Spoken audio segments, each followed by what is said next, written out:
It's been a crazy past 24 hours with Trent Alexander-Arnold now being ruled out for Game Week 21.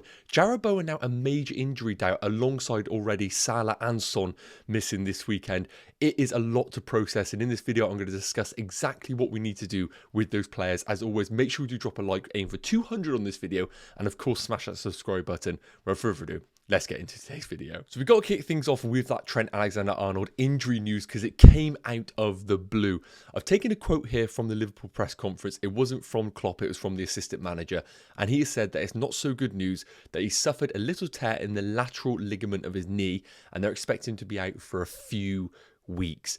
Bit of a surprise really with Trent, but when you look back at the footage, you do see where he got injured and he actually carried on playing on it for the last half an hour of their game. So not ideal for Trent, but it looks like he is definitely going to be ruled out for this Game Week 21 fixture away against Bournemouth. Now, I need to remind you, even though the deadline for Game Week 21 is this Friday, the fixture for Liverpool isn't actually until Sunday the 21st of January. They actually play on the second weekend of this game week. Remember, it is really, really long. So there is a chance he could be back, but based on these quotes, it does look like he is going to be ruled out for Game Week 21.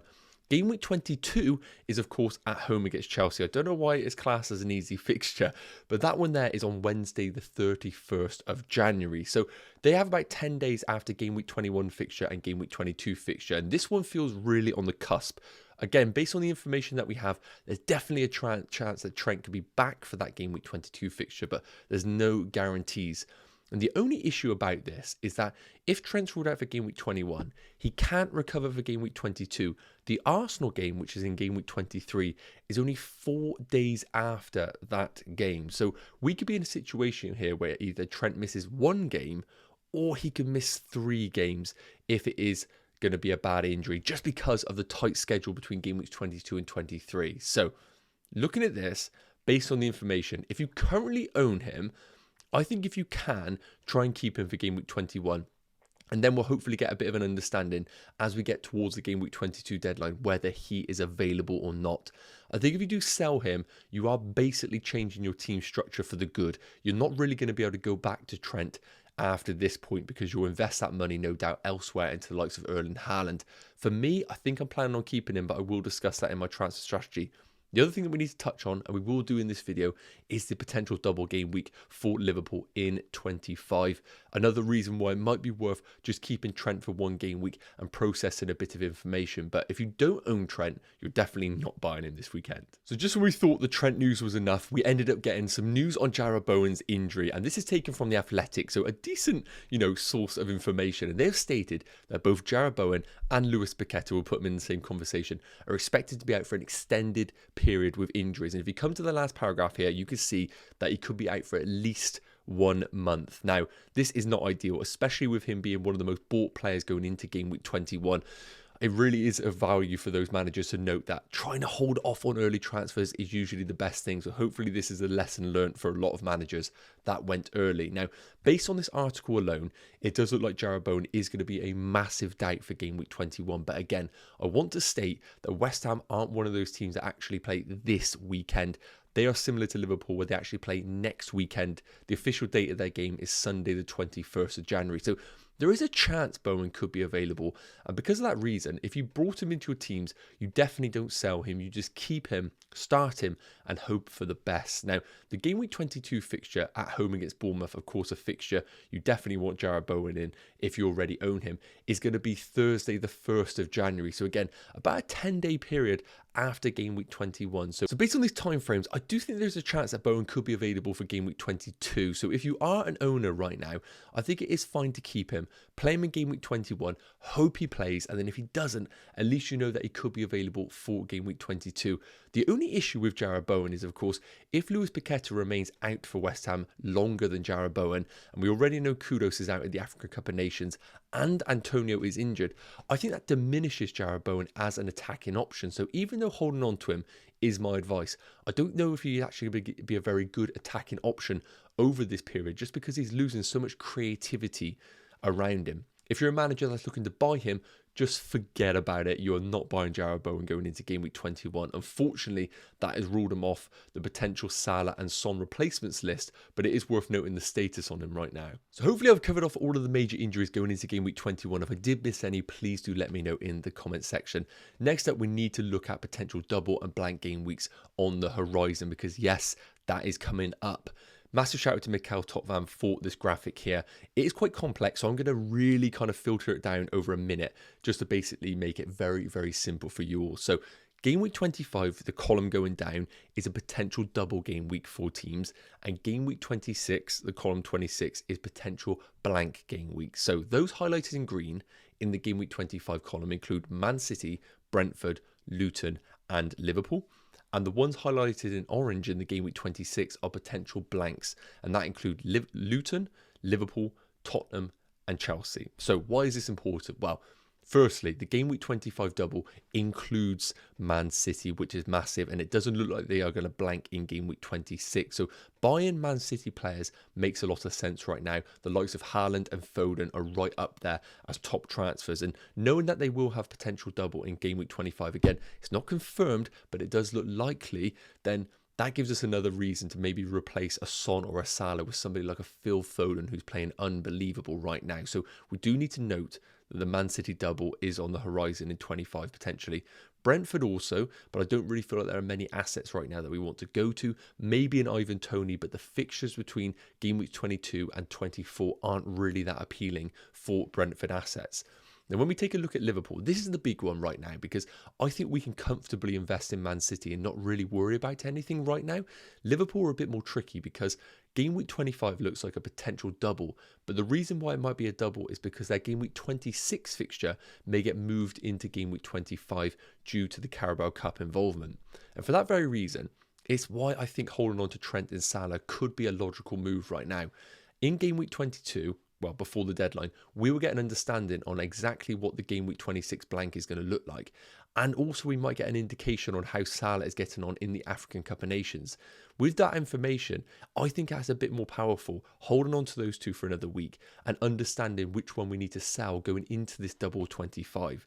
That's my thought process right now. Liverpool are going to be key over game week 25 and 26 and how we do navigate those game weeks. So please do have that noted. The other thing we need to include is Tottenham and Chelsea's potential blank in game week 26. But again, we'll get a bit more information on that going towards the game week 22 deadline. So we don't have to stress about that too much right now. But my understanding is that Richarlison is still a good buy for our teams, as the odds on them having a blank in game week 26 isn't necessarily as high as what it once was due to their fixture against Man City in the FA Cup. So that is a little bit of a coverage on the double and blank game weeks. If there are any kind of questions, let me know in the comments, as I'll rather really deep dive in the comment section. So we've covered off the major injuries and we've covered off the potential double and blank game week. So it's only right I talk about my team very, very briefly, because as you can see, my team is in a lot of trouble right now. We have red flags galore. So let's cast our eyes to it. Trent, Son and Salah are big issues going into game week 21. I've put my team like this just to give you an indication of what I would have done if they were available, because end of the day, I can chuck Taylor, I can chuck Gordon and Mabama into this team, but I'm not really going to be playing that team, am I? So this is how the team's looking without any transfers. 3.3 million in the bank and 2 free transfers available, and I'm so damn happy I rolled my transfer last week. It has given myself a little bit of a glimmer of hope going into game week 21. So as we discussed, because of the potential news on Liverpool's double in game week 25, and we'll know this after the game week 21 deadline, but before the game week 22 deadline, my current thought process is to actually just keep hold of Trent and Salah. I know their prices are going to fall over the next probably week, and I've kind of come to terms with that, but I think holding on to them for one more week is going to give me more information to know exactly which one I want to sell in my FPL teams. The one that I think I am comfortable with selling is going to be Spurs' Son. I'm expecting South Korea to progress quite far in the Asian Cup based on the kind of bookies odds. So I do think there's a solid chance that he could be out until game weeks 24 or 25. And we don't have any potential doubles for Spurs, a potential blank in game week 26. So I don't really see any value in holding on to Son long term. So selling Son is definitely going to be one of my free transfers. The other thing that I need to think about right now is, do I pull the trigger on the other one for my Liverpool players? Now, I'm going to show you what my team looks like with my proposed transfer, with my one, And then we'll discuss whether the second transfer is going to be required for it. But outside of that team, I'm happy with Areola away against Sheffield United. Not ideal playing Pedro Porro, but we've seen he is phenomenal in terms of bonus points and attacking potential. Double Arsenal defence, I think a lot of people won't play this. So I think it could be a nice differential this weekend. Captaincy on Saka right now because I don't really like anybody else outside of it. But I'm not really that bullish on Saka as well, it's worth noting. And Watkins and Solanke perfectly fine up top. So let me show you what my team's going to look like with my proposed transfers and my thoughts on my Liverpool players. Now, in terms of replacements for Son in my team, I basically have 4 that I'm deliberating. Foden, Bowen, Richarlison and Diogo Jota. But of course, because of the injury status of Jarrod Bowen, I'm going to keep him off of this list right now because I just don't really feel comfortable investing in a player that is completely at risk of playing in game week 21. So Bowen was going to be my original transfer, but now he's off the list. Now, looking at the other 3, it's very, very difficult because they all offer different sorts of pros and cons. I think Foden is fantastic because they double in game week 25. He also is just in the form of his life right now, and I expect him to play consistently in this Man City team. The entry point isn't great away against Newcastle, but I think Man City are in a great place right now, and I don't necessarily think that we should be put off by any fixture that Man City do have. The only issue with Phil Foden, he is the most expensive of the 3 that we're considering right now, and he might hinder my team later down the line when we look to bring in somebody like an Erling Haaland or Mo Salah back into the team. Richarlison is the cheaper of the lot, and it does enable potential other moves, saving a bit of cash. My only worry is that I think he is a minute's risk still, even with the absence of Son, because he just looks like he comes off not for tactical reasons, but literally because he's too tired to play 90 minutes. But his numbers, as you can see on the underlying stats, big chances per 90 at 1.17 are the best of the lot. So I think he is the most logical pick from an attacking perspective, but I just don't necessarily believe that Richarlison is better than Foden right now. And because of my team and because it's really struggling for game week 21, I feel like I just want to buy the better player for my side. And I think Phil Foden is the one that's just hot right now. But I think Richarlison long term does make a lot of sense. The last one that we need to look at is Diogo Jota at 7.8 million. Now, my only concern with Diogo Jota is I literally don't know if he's going to start, and I literally don't know what position he's going to play. And that is the uncertainty that I have with Jota. If I knew he was going to play every minute, he would be right in my team playing every single game. And I'd even be tempted to put the captaincy on him. But because of that doubt, I need to see a little bit more. So hopefully we'll get some information today with the Liverpool Carabao Cup first leg. Might give me a bit of confidence to go there. But as of right now, I just don't have the confidence to invest in Diogo Jota. So it's definitely between Foden and Richarlison for my team. So with that all said and done, here's how my team is currently looking with my proposed transfer. You'll see a certain Phil Foden on your picture. Now, it's worth noting, based on my team, even if I was to make the Richarlison move, which would be Son to Richarlison, I want to roll my second free transfer going into game week 22. Now, Erling Haaland is 100% coming into my team in game week 22, regardless of anything. So I need to get a bit of an understanding whether I want to do Mabama up to Haaland or I want to do Solanke up to Haaland. Now, regardless if I go Foden or Haaland, if I go Mabama up to Haaland, I don't have the money in the bank to then possibly downgrade Trent to someone like in a Estupiñán. So because of that reasoning and because of the money I have available to myself, Richarlison doesn't open up any other doors to my team. And because of that, I just want to go for the player that I think is in fantastic form right now and playing for a better team. And that is going to be Phil Foden. Away against Newcastle, I know is not good, but knowing that I have him in my team for the potential double in game week 25 just leaves me with more confidence than investing in someone like Richarlison, who I don't really know how that Spurs attack is going to work over the next few game weeks without the likes of Son, Basuma, Papasar in that centre mid. So at the time of recording, and we will get a bit more information between now and the deadline, so I do recommend, of course, following the channel. This is how the team's looking. Not ideal playing Charlie Taylor, but hopefully he does feature, even though he's yellow flagged.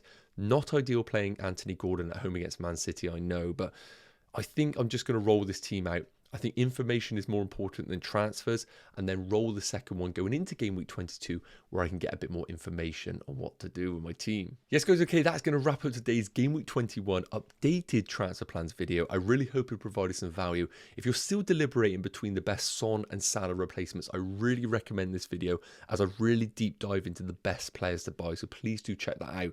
As always, if you can drop a like, smash that subscribe button, it'd be massively appreciated. And that is going to leave me to say have an amazing day, and I'll see you in the next one. Take care. Cheers.